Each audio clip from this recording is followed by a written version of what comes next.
मिल रहा था। अब एक दिन भगवान को ब्रज की बहुत ही ज्यादा याद आ रही थी। जैसे बच्चे बाहर पढ़ते हैं ना, कई बार कईयों के बच्चे जो बाहर पढ़ते हैं तो माँ बाप को भी बच्चों की याद आती है, बच्चों को भी घर की याद आती है, लेकिन काम चलता रहता है। पर कभी कभी इक्का दुक्का दिन होता है जिस दिन बहुत याद आती है। मने उस दिन लगता है कि आज मिल ले, बस एक बार के लिए मिल ले सबसे, कोई दिख जाए थोड़ी देर के लिए ही बस। आज वो भगवान के लिए था। भगवान को ब्रज की इतनी याद आ रही है कि भगवान सब काम तुरंत खत्म करके, भगवान के कमरे में एक बड़ी सी खिड़की थी जिससे यमुना नदी का तट दिखता था। तो भगवान आकर खड़े हो गए कि आज कोई दिख जाए। अरे कोई ग्वाला गैया चराने जा रहा हो वो ही दिख जाए, कोई गोपी दिख जाए, यशोदा मैया दिख जाए, कोई तो दिख जाए आज। उतने में ही कुछ ग्वाल वाल जा रहे थे, सब नए थे क्योंकि भगवान को काफी समय हो चुका है अभी यहाँ आए हुए, कई नए ग्वाले आ गए हैं। तो वो गैया चराकर घर लौट रहे थे। भगवान कहते अरे ये तो वही समय है। जैसे होता है ना कि हम किसी को अपने जैसे बचपन का काम करते हुए देखते हैं तो हमें बचपन याद आ जाता है कि हम भी ऐसा करते थे या हमारे साथ भी ऐसा होता था। तो भगवान कहते कि ये तो वही समय है जब मैं, श्री दामा, मुद मंगल, हम सब गैया चराकर घर वापस लौटते थे। अरे ये निश्चय वही समय है। और एक बार के लिए ऐसा बहाव उठा यादों का कि भगवान भूल गए कि वो कहाँ है। और भगवान जोर जोर से चिल्लाने लगे, अरे श्री दामा रुको, अरे मैं भी आ रहा हूं, अरे आज बड़ी देर हो गई, आज तो मैया बहुत बरजेगी, अरे बलदाऊ भैया आप कहां पीछे चल रहे हो। और जब एक बार उनका ध्यान थोड़ा भटका तो उनको समझ आया कि वो कहां है।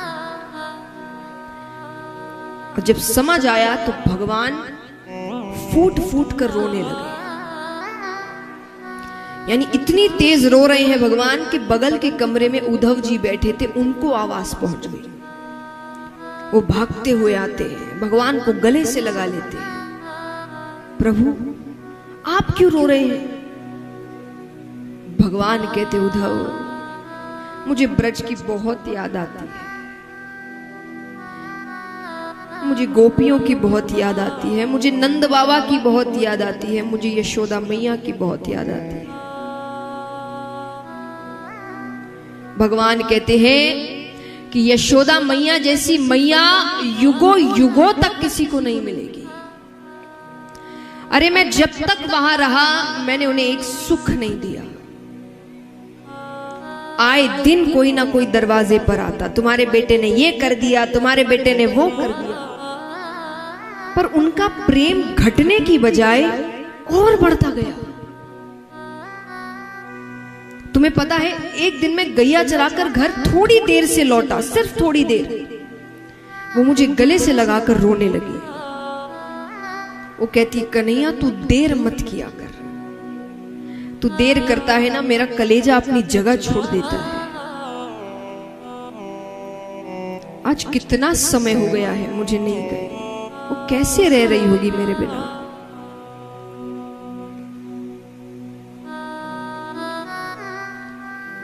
भगवान कहते हैं कि नंद बाबा जैसे बाबा किसी को नहीं मिलेंगे। अरे तुम्हें पता है मेरे बाबा जानबूझ के जूतियां नहीं पहनते थे और घर से बाहर जाकर खड़े हो जाते थे। क्यों? उनको पता था अब कन्हैया सर पर जूतियां लेकर आएगा। मैं सर पर जूतियां लेकर जाता था, उन पे चिल्लाता था कि बाबा आपने जूतियां नहीं पहनी, मैया डांटेगी ना। और मैं अपने हाथों से उनको जूतियां पहनाता था। वो दृश्य के लिए वो रोज जूतियां नहीं पहनते थे और बाहर खड़े होकर मेरा इंतजार करते थे। भगवान कहते उद्धव मैं दावे के साथ कहता हूं, मैं जब से यहां आया हूं ना मेरे बाबा ने जूतियां नहीं पहनी। भगवान कहते उससे भी ज्यादा दुख मैंने भोली भाली गोपियों को दिया है। यशोदा मैया ने एक दिन मुझसे कहा कि कन्हैया तू उनके घर चोरी क्यों करता है। अरे वो गरीब है, वो जो माखन बेचती है उससे जो धन आता है वो उसी से भोजन करती है, तो उनका नुकसान करता है। मैं कई दिनों तक उनके घर चोरी करने नहीं गया। कुछ दिनों बाद वो सब की सब घर आ गई। आकर कहती है, यशोदा, कन्हैया सिर्फ तेरा ही बेटा है क्या? अरे चोरी करता है तो करने दो, मटकियां फोड़ता है तो फोड़ने दो। अरे असल में तो गरीब हम उस दिन हो जाएंगे जिस दिन कन्हैया हमारे घर आना छोड़ देगा। तुम रोज के भोजन की बात करती हो, भोजन तो उस दिन नहीं करते जिस दिन ये चोरी करने नहीं आता। कि क्या गलती हो गई कि आज कन्हैया घर नहीं आया। भगवान रोते हुए ये बात कह रहे हैं, उनकी हिचकियां बंद गई है। भगवान कहते हैं, अरे इससे ज्यादा दुख मैंने अपनी राधे को दिया है,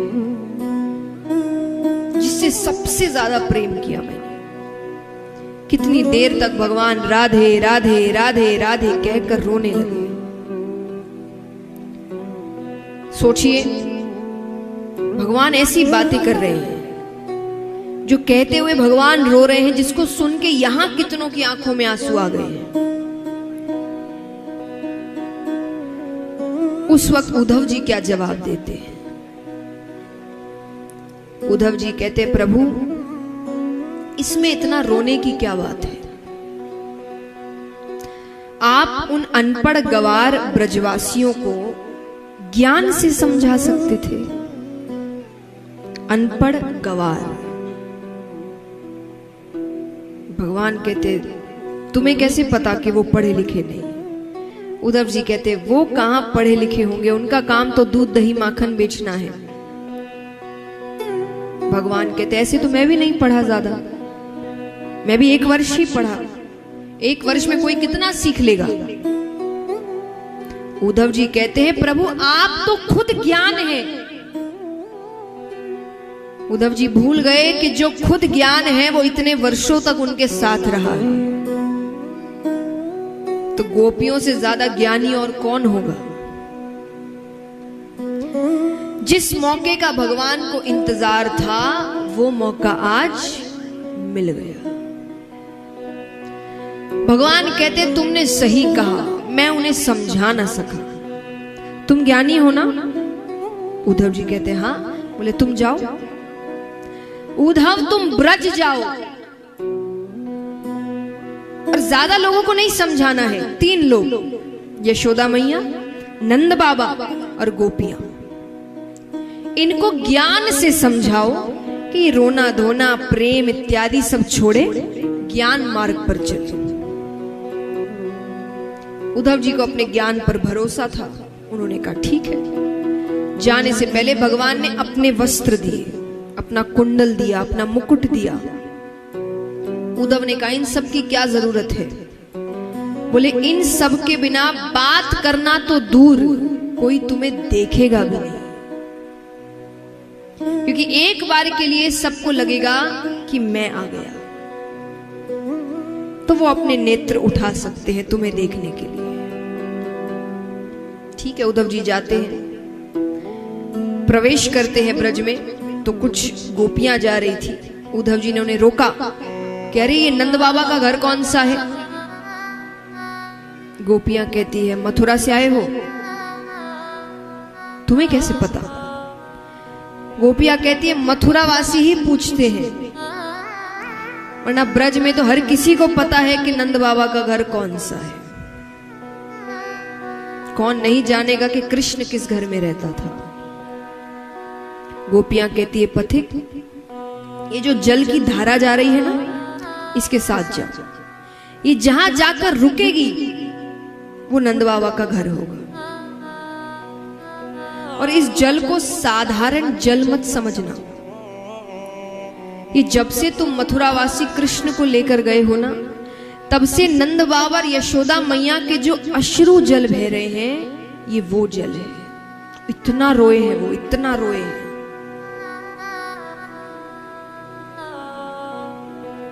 जाते हैं उद्धव जी। भगवान ने सबका हुलिया बताया था, कौन कैसा दिखता है, कौन कैसे बात करता है। तो उद्धव जी ने बाहर से आवाज लगाई, नंद बाबा, ओ नंदराय जी।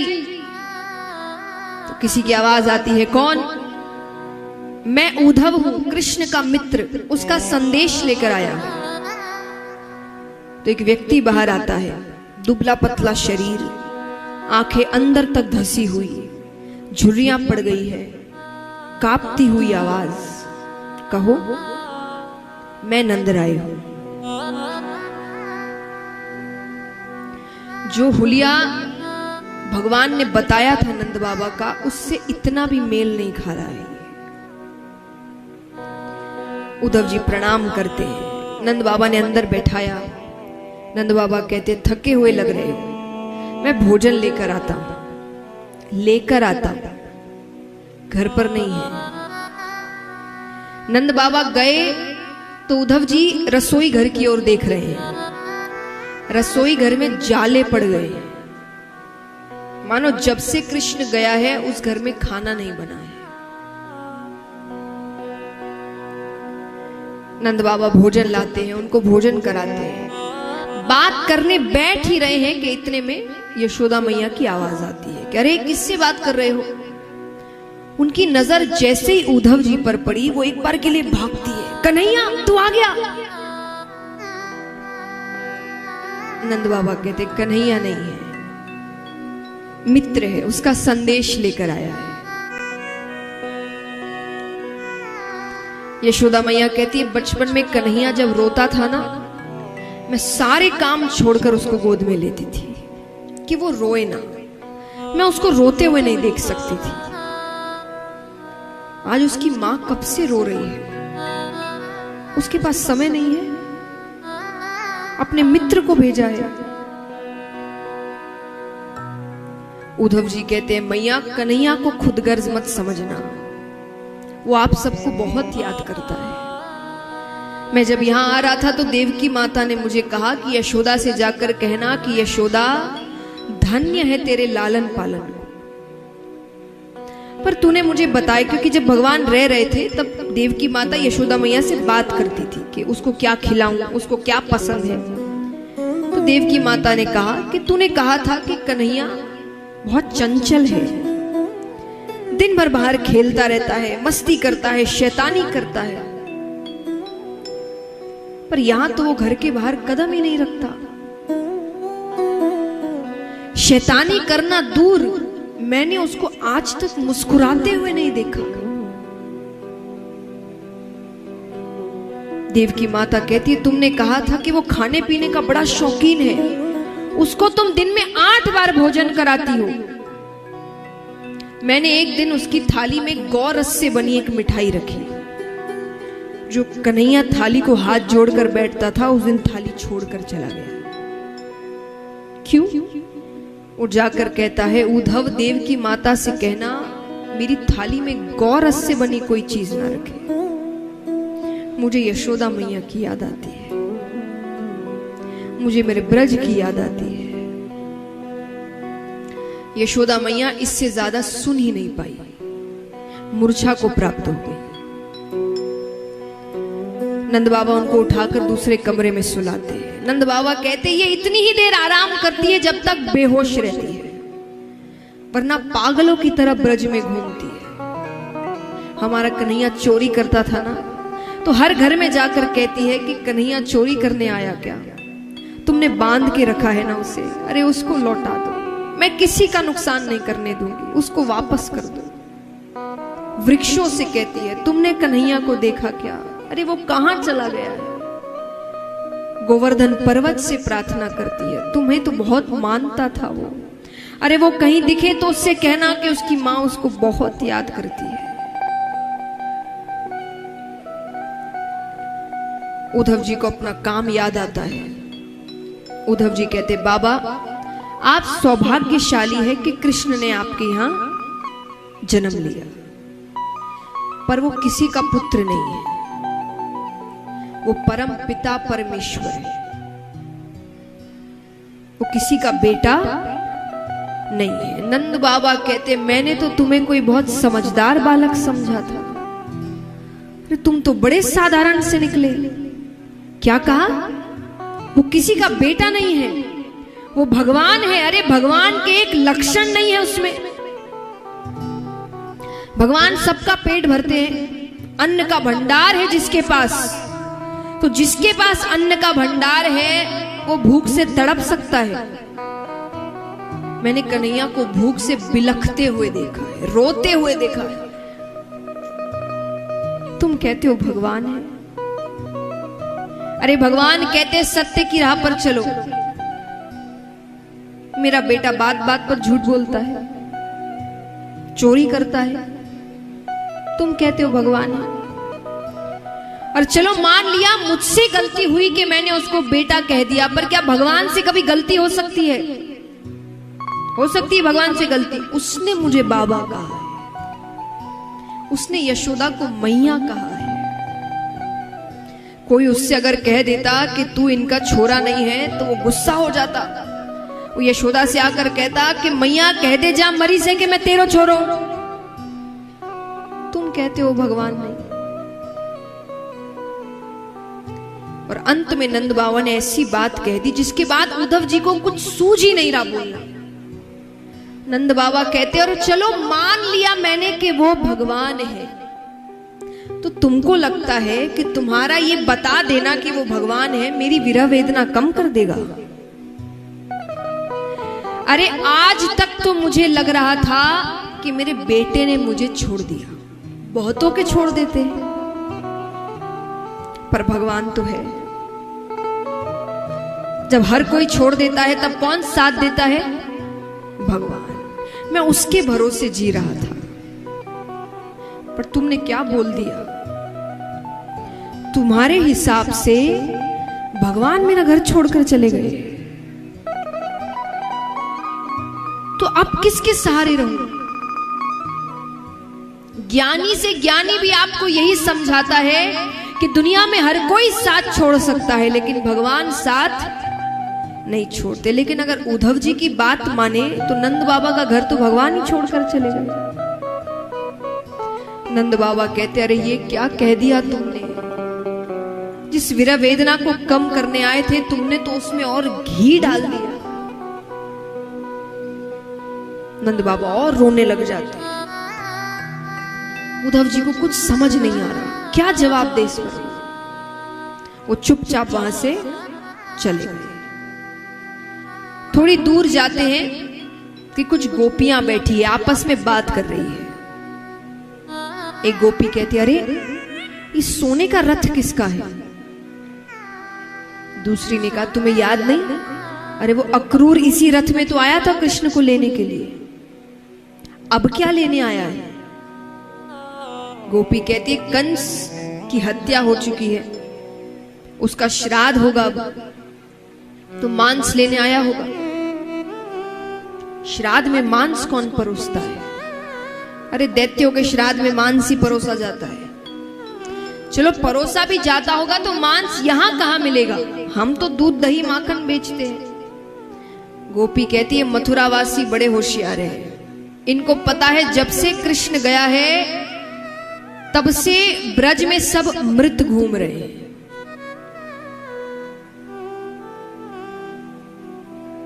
और इन्होंने तो अपने स्वाद का भी ध्यान रखा है, क्योंकि जो प्रेमी होता है उसका हृदय मीठा होता है। तो एक गोपी कहती है अच्छा तो तुम्हारा हृदय मांगेंगे तो तुम दे दोगी? वो कहती है क्यों नहीं? अरे मामा के श्राद्ध में भांजा भी तो होगा, सब काम तो वही देख रहा होगा। वो दूर से देखकर पहचान जाएगा ये किस गोपी का हृदय है। हम उसके पास नहीं जा सकते, हमारे हृदय को ही देख ले वो कि कितनी पीड़ा हो रही है हमें। ऐसे भाव मीराबाई के थे। मीराबाई रोज भगवान के भजन करती थी और रोज भगवान आते थे सुनने। एक दिन भगवान ने सोचा थोड़ी परीक्षा लेते हैं। नहीं आए भगवान, वो गाए जाए रोए जाए, भगवान आ ही नहीं रहे। अंत में वो परेशान हो गई, वो थक गई, वो हार गई। तो एक पेड़ के नीचे बैठी थी, पेड़ पर एक कौवा बैठा था, वो बहुत आवाज कर रहा था। तो उसने कौवे से कहा क्या कि काढ़े कलेजो मैं धरूं रे कि काढ़े कलेजो मैं धरूं रे, कागा तू ले जा। तुझे भूख लग रही है इसलिए आवाज कर रहा है ना, मैं अपना कलेजा निकाल कर देती हूँ खाने को, लेकिन शर्त है यहां नहीं खाना। कहां खाना? कि काढ़े कलेजो मैं धरूं रे, कागा तू ले जा। और जाते सामारो पिया बसे, वो देखे तो खा। कि जाते सामारो पिया बसे, वो देखे तो खा। उसके सामने खाना, उसको समझ में आना चाहिए दर्द क्या होता है, उसको मजाक लगता है ये सब। यही भाव गोपियों के हैं। अब उद्धव जी उनको दिखते हैं, उद्धव जी को बैठाती है, समझ जाती है कि कृष्ण ने भेजा है। गोपियां कहती है जो वस्त्र आपने पहने हैं कृष्ण ने पहनाए हैं। उद्धव जी कहते हैं हाँ, तुम्हें कैसे पता? बोले वो सुगंध कैसे भूल जाए। और ये जो इतने सोने के वस्त्र उसने अपने पहनाए हैं, अपना ऐश्वर्य दिखा रहे हैं हमें, वरना इस गांव में इतने सोने की क्या जरूरत। बता रहे हैं कि राजा बन गए हैं।